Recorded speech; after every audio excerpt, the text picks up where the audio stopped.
जय भीम मित्रों। सदियों की गुलामी की उन जंजीरों को तोड़ने के लिए जो हमारे पूर्वजों का इतिहास खून से रंगी हुई है, हम हर सांस में संघर्ष कर रहे हैं।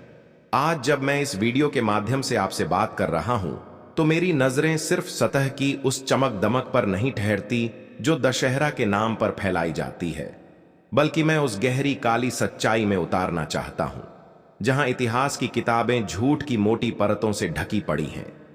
जैसा कि आपको पता होगा, कुछ ही दिन बाद दशहरा का पर्व आने वाला है। वर्तमान में यह पर्व पूर्ण रूप से हिंदुओं की गिरफ्त में है, किंतु इसे मनाया भी दो तरीके से जाता है। एक तो राम के द्वारा रावण पर जीत के रूप में, दूसरे बड़े पैमाने पर दुर्गा पूजा के रूप में। लेकिन इन दोनों तरीकों का मतलब समझ में नहीं आता। कहा जाता है कि एक झूठ को छुपाने के लिए सैकड़ों झूठ का सहारा लेना पड़ता है, लेकिन कामयाबी किसी से भी नहीं मिलती। इसी बीच सुप्रीम कोर्ट के चीफ जस्टिस B.R. गवई जी, जो खुद एक दलित बहुजन समाज से आते हैं, जिन्होंने मनुवादी व्यवस्था के बीच से निकलकर न्याय की उस ऊंची कुर्सी तक का सफर तय किया है, आज एक ऐसा ऐलान किया है जो पूरे देश की राजनीतिक, सामाजिक और सांस्कृतिक चेतना को झकझोर देने वाला है। दोस्तों, आज की वीडियो को जरूर पूरा देखिएगा। अगर आपके पास समय नहीं है या फिर आप सच को जानना ही नहीं चाहते, तो बेहतर होगा कि इस वीडियो को यहीं छोड़ दीजिए, क्योंकि बेवजह समय बर्बाद करना उचित नहीं है। तो चलिए बिना देरी किए वीडियो को शुरू करते हैं। उससे पहले आपसे एक गुजारिश है, अगर आप हमारे चैनल पर नए हैं तो इसे सब्सक्राइब कर लीजिए, और अगर आपने सब्सक्राइब कर लिया है तो कमेंट करके हमें जरूर बताइए कि यह वीडियो आप कहां से देख रहे हैं। अब वीडियो को शुरू से शुरू करते हैं। अगर मैं यह कहूं कि जिस पर्व को आप और हम सदियों से दशहरा के नाम से मनाते आए हैं, उसका असली नाम अशोक विजय दशमी है, तो आप क्या कहेंगे? संभव है कि आप चौंक जाएंगे या शायद इसे एक बेतु का मजाक मानकर हंस देंगे। लेकिन यह कोई मजाक नहीं, बल्कि इतिहास का वह पन्ना है जिसे बहुत ही चालाकी से फाड़ दिया गया, जिस पर झूठ और धोखे की एक ऐसी मोटी परत चढ़ा दी गई है कि आज सच को पहचानना भी मुश्किल लगता है। हमें बचपन से बताया गया कि यह राम की रावण पर विजय का दिन है, बुराई पर अच्छाई की जीत का पर्व है। लेकिन क्या हो अगर यह पूरी कहानी ही एक बनावटी कथा हो, जो एक महान ऐतिहासिक घटना को छुपाने के लिए घड़ी गई हो?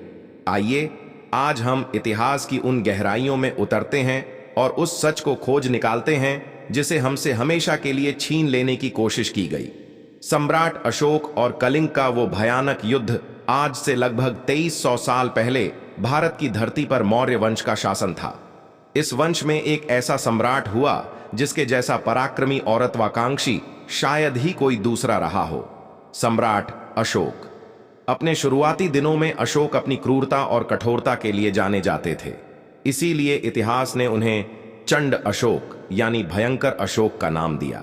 उनका सपना था पूरे भारत को एक साम्राज्य के नीचे लाना।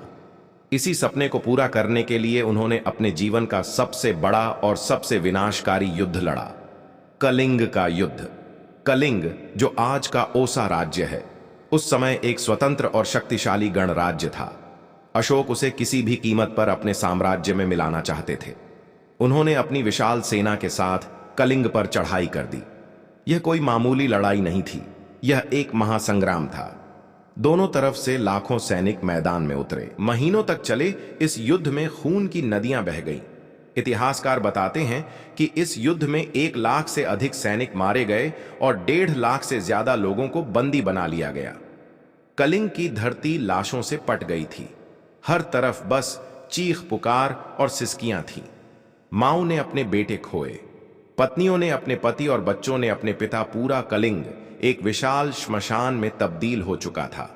अंत में जीत सम्राट अशोक की हुई। कलिंग मौर्य साम्राज्य का हिस्सा बन गया।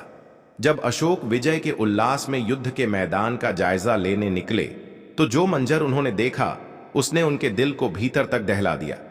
जहां तक नजर जाती थी, बस कटे हुए सिर, धड़ से अलग हाथ पैर और खून से लथपथ लाशें दिखाई दे रही थीं।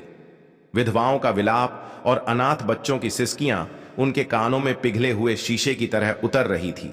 उस भयानक नरसंहार को देखकर उन्हें अपनी जीत पर गर्व नहीं बल्कि गहरा पछतावा और आत्मग्लानि हुई। उन्हें महसूस हुआ कि यह कैसी जीत है जो लाखों लोगों की लाशों पर खड़ी है। उनकी तलवार जो कभी उनकी शान हुआ करती थी, आज उन्हें किसी भारी बोझ की तरह लग रही थी। उसी पल उस रक्त रंजित भूमि पर खड़े होकर चंड अशोक ने एक ऐतिहासिक फैसला लिया। उन्होंने प्रण किया कि आज के बाद वह कभी शस्त्र नहीं उठाएंगे। उन्होंने हिंसा और युद्ध का मार्ग हमेशा हमेशा के लिए त्याग दिया और करुणा, शांति और प्रेम का मार्ग अपनाने का संकल्प लिया। यह मार्ग उन्हें तथागत गौतम बुद्ध के सिद्धांतों की ओर ले गया। कलिंग युद्ध में विजय पाने के ठीक 10वें दिन यानी दशमी के दिन सम्राट अशोक ने अपने जीवन की सबसे बड़ी घोषणा की। उन्होंने पाटलिपुत्र में एक विशाल समारोह का आयोजन किया जिसमें उनका पूरा राज्य परिवार, मंत्री, सेनापति और लाखों की प्रजा शामिल हुई।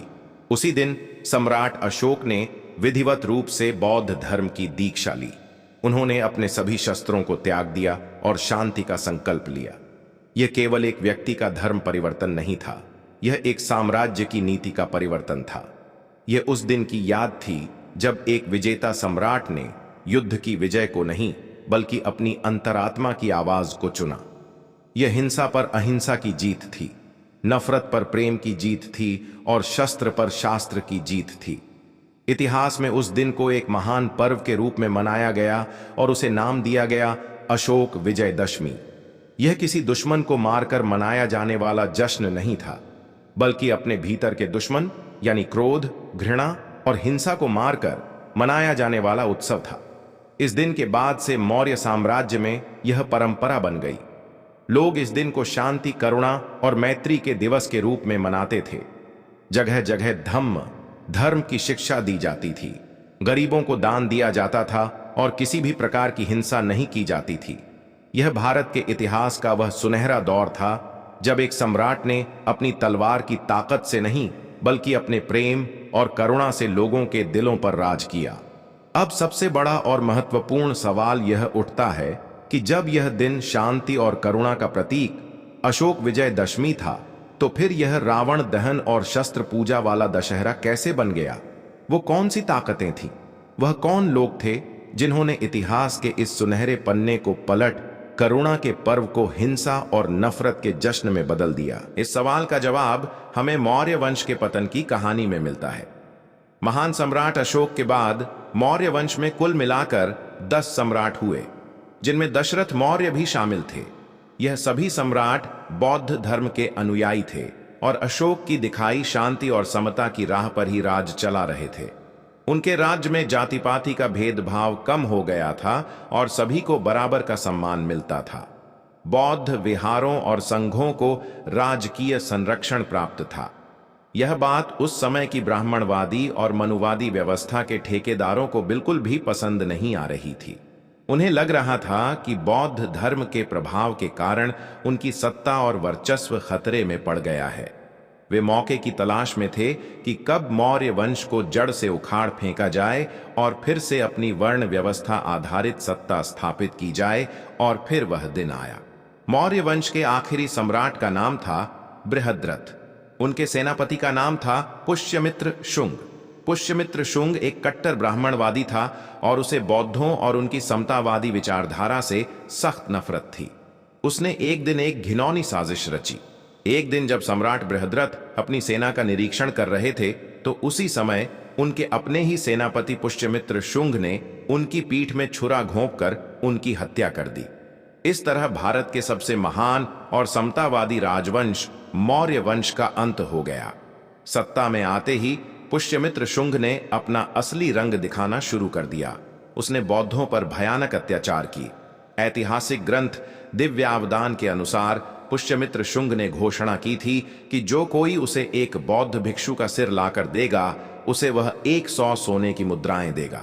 उसने हजारों बौद्ध विहारों को तोड़कर खंडहर बना दिया और अनगिनत बौद्ध भिक्षुओं का बेरहमी से कत्लेआम करवाया। उसका एकमात्र लक्ष्य था कि भारत की धरती से बौद्ध विचारधारा और मौर्य वंश की हर याद को हमेशा के लिए मिटा दिया जाए। लेकिन उसकी नफरत यहीं खत्म नहीं हुई।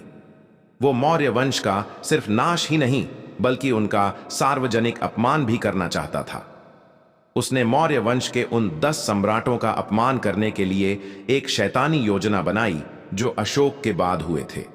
उसने एक बड़ा सा पुतला बनवाया और उस पर एक नहीं बल्कि 10 सिर लगवाए।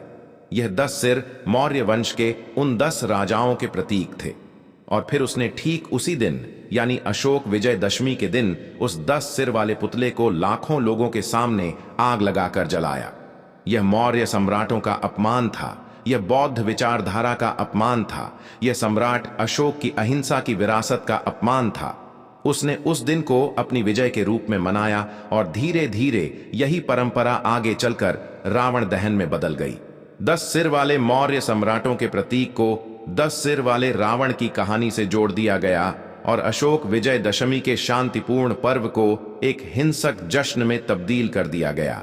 2 तस्वीरें, आप किसे चुनेंगे? दोस्तों, यह जानकारी आपको कैसी लगी? कमेंट करके हमें जरूर बताइए। अगर आप इस जानकारी से सहमत हैं तो अपने सगे संबंधियों और दोस्तों के बीच इस वीडियो को शेयर करना मत भूलिए। आपके मन में भी अगर कोई सवाल है तो बेझिझक कमेंट में पूछें, हम जरूर उसका जवाब देंगे। तो मिलते हैं अगले वीडियो में। जय भीम।